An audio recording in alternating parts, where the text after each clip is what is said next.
Quand on demande de dessiner le graphe d'une fonction du second degré, ici donnée sous sa forme développée, il faut commencer par déterminer où se trouve le sommet.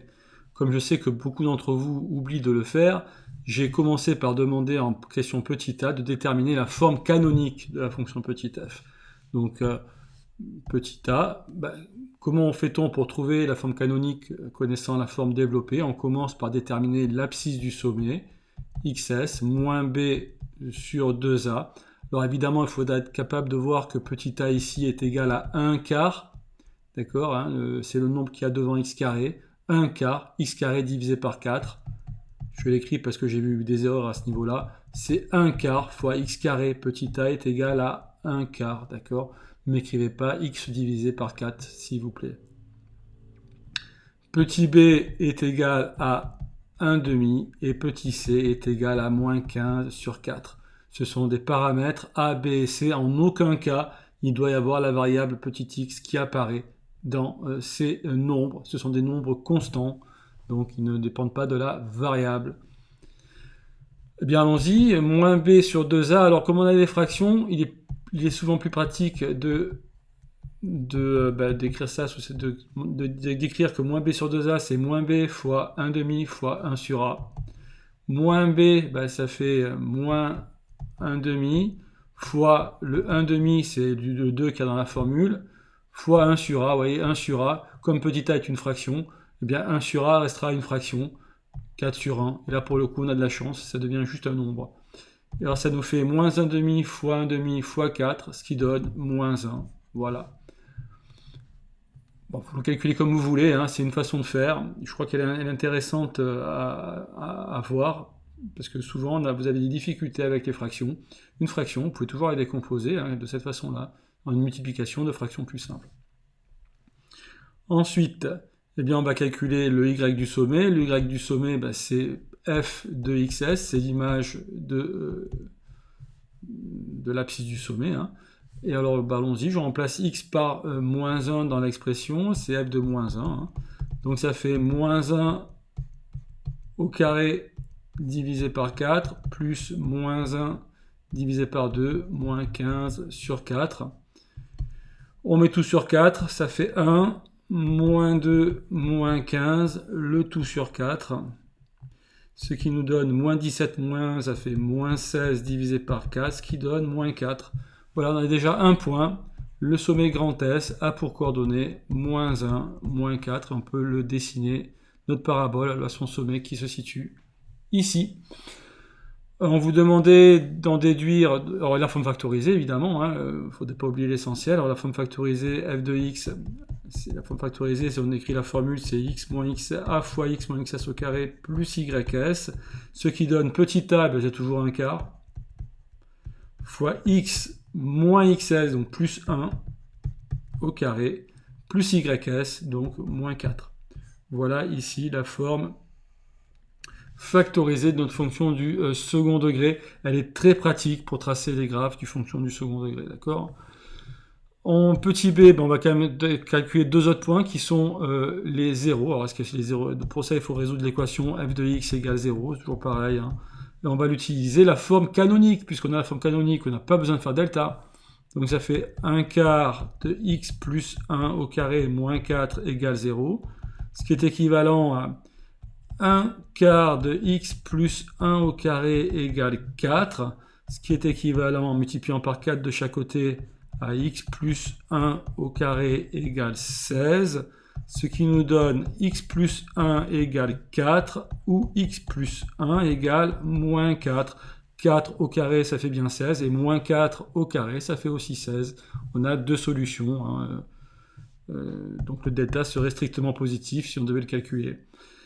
On a deux solutions qui sont donc x égale 4 moins 1, 3, ou x égale moins 4 moins 1, c'est-à-dire moins 5. On a deux autres points, en x égale 3 et en x égale moins 5, on va dessiner directement sur le graphique. Voilà. 3 points, ça ne suffit pas pour tracer le graphe, mais on a déjà un bon début. On voit qu'on va ressembler notre parabole.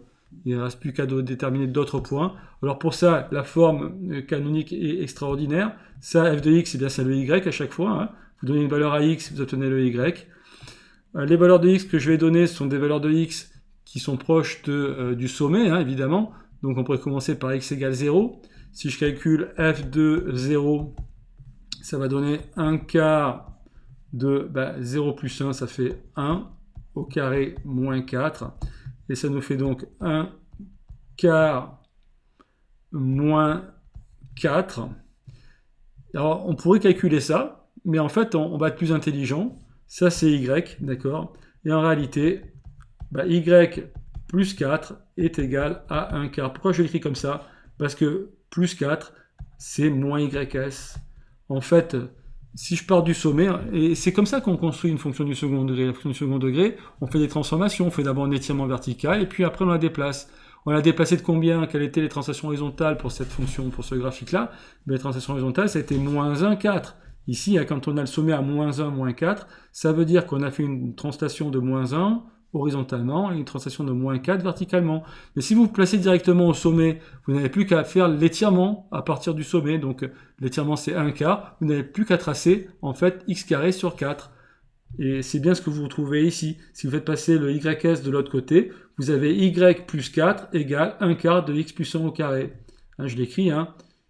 Ça, je vais écrire en rouge pour être bien clair. Si je fais passer le moins 4 de l'autre côté, donc ça me fait y. On a une équation ici. Hein. On a y égale 1 quart de x plus 1 au carré moins 4. Donc ça me fait y plus 4 égale 1 quart de x plus 1 au carré. Hein, si je fais passer le 4 de l'autre côté, je retrouve la forme canonique. Hein. Et f de x, c'est y. Mais ça, c'est y moins ys. Et ça, c'est x moins xs. xs est égal à moins 1. Donc ça, c'est x moins xs. Et ça, c'est y moins ys. En gros, en clair, qu'est-ce que ça veut dire? Ça veut dire que si vous posez que grand y, c'est y moins ys, vous avez grand y égale 1 quart de grand x au carré. Pourquoi j'écris grand y et grand x? Parce que c'est cette fonction-là, ce graphe-là que je vais tracer à partir en faisant comme si ici, j'étais en 0, 0. Vous voyez, si je suis en 0, 0 ici, si je dis que xs égale 0 et ys égale 0, j'obtiens y égale 1 quart de x carré. D'accord? Et voilà, donc je vais directement tracer ma parabole grâce à cette formule ici. Donc quand x égale, alors si je me déplace de 1, vous voyez, en fait si je dis grand x égale 1, ça revient à dire que petit x égale à 0. Grand x égale 1, j'avance de 1 par rapport au sommet horizontalement, ça revient à dire que petit x est égal à 0. Mais moi je vais écrire grand x égale 1, ce qui me donne grand y égale 1 quart fois 1 au carré, c'est-à-dire 1 quart. Et vous voyez, quand j'avance de 1, je monte de 1 quart. Et en fait, c'est bien le nombre qu'il y en a ici. C'est moins 4 plus 1 quart. Moins 4, en fait, pour aller au y du sommet. Vous voyez, ça, c'est moins 4 plus 1 quart. Et le moins 4, si je fais passer de l'autre côté, il ne me reste plus que le 1 quart. Donc, si je me place directement au niveau du sommet, j'ai directement mon calcul est beaucoup plus simple. Et je gagne du temps. Si, par exemple, maintenant, je fais grand x égale 2, c'est-à-dire je me déplace, c'est grand x, pas petit x. Grand x égale 2, ça correspondra à petit x égale 1. D'accord? Puisque... voilà, c'est x, voilà, ok. Donc si je me déplace de 2, comme ça, grand x égale 2, grand y va être égal à 1 quart fois 2 au carré, hein, d'accord, c'est 1 quart de grand x égale 2, donc quand c'est 1 quart, et donc ça fait 1. C'est-à-dire si je m'avance de 2, je monte de 1, j'ai un point ici immédiatement, vous voyez. Donc les calculs sont beaucoup plus simples. Quand x égale 3, j'obtiens que y est égal à 1 quart de 3 au carré, c'est-à-dire à 9 quarts. Alors 9 quarts, c'est 8 quarts plus 1 quart, hein. C'est 2 plus 1 quart, c'est ici. 9 quarts. 9 quarts, c'est... Vous pouvez prendre la calculatrice pour calculer 9 quarts. Hein. C'est 9 divisé par 2, ça fait 4,5. Encore divisé par 2, c'est 2,25. Voilà, j'avance de 2,25, c'est-à-dire 2 plus 1 quart. 0,25. Maintenant, si je fais grand x égale 4, eh bien, je vais trouver grand y égale 1 quart de 4 au carré, c'est-à-dire 4. Quand j'avance de 4, je monte de 4. Quand j'avance de 4, je monte de 4. Et là, qu'est-ce que je retrouve? Je retrouve mon 0. Hein. Après, je peux faire grand x égale 5.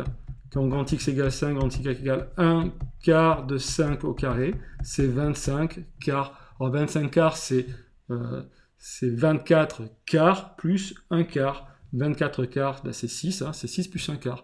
Donc, quand j'avance de 5, 1, 2, 3, 4, 5, je monte de 6,25. Vous prenez la calculatrice, ça, sinon. Hein. 6,25. Donc 1, 2, 3, 4, 5, 6,25. Je suis ici. Quand x égale 6, Grand Y égale 1 quart de 6 au carré, ça fait 36 divisé par 4, ça fait 9. 9 fois 4, 36. Donc si x égale 5, donc si j'avance de 6 par rapport au sommet, 1, 2, 3, 4, 5, 6, j'arrive ici, je monte de 9, 1, 2, 3, 4, 5, 6, 7, 8, 9, et j'arrive ici. Voilà, j'ai encore un point là. Alors évidemment, j'ai un axe de symétrie que je peux dessiner en vert. L'axe de symétrie, c'est la droite d'équation x égale xs. Et donc, je peux à chaque fois mettre les points de l'autre côté de cet axe de symétrie.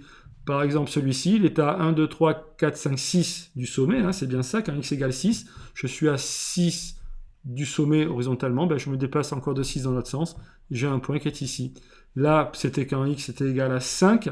Je suis à une longueur de 5 par rapport au sommet, une distance de 5 de l'axe de symétrie, pardon, et de l'abscisse du sommet. Donc, je suis à une distance de 5. Si je prends une distance de 5 de l'autre côté, 1, 2, 3, 4, 5, eh bien j'ai le point qui est ici. De même, bah, il était déjà...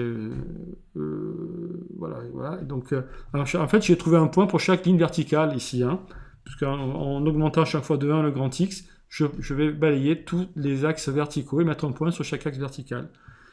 Donc j'ai un point encore ici, un point à 2 par rapport au sommet. Ici, celui-ci était à 3 par rapport à l'axe de symétrie. Voilà, il est ici. Et voilà, après, ben, j'ai suffisamment de points pour tracer ma parabole. Voilà.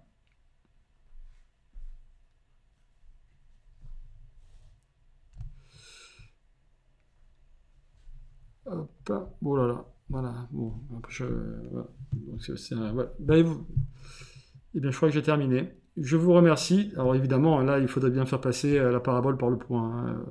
Et là aussi, j'étais un peu minable là-dessus. Mais bon, je suis sûr que vous ferez beaucoup mieux. Voilà, je vous remercie de votre... Et là aussi, hein, il faut passer par le zéro. Hein. Je vous remercie de votre attention. Et je vous souhaite plus de réussite pour tracer après, relier les points. Hein, parce que ne prenez pas exemple sur moi là-dessus. Je vous remercie de votre attention.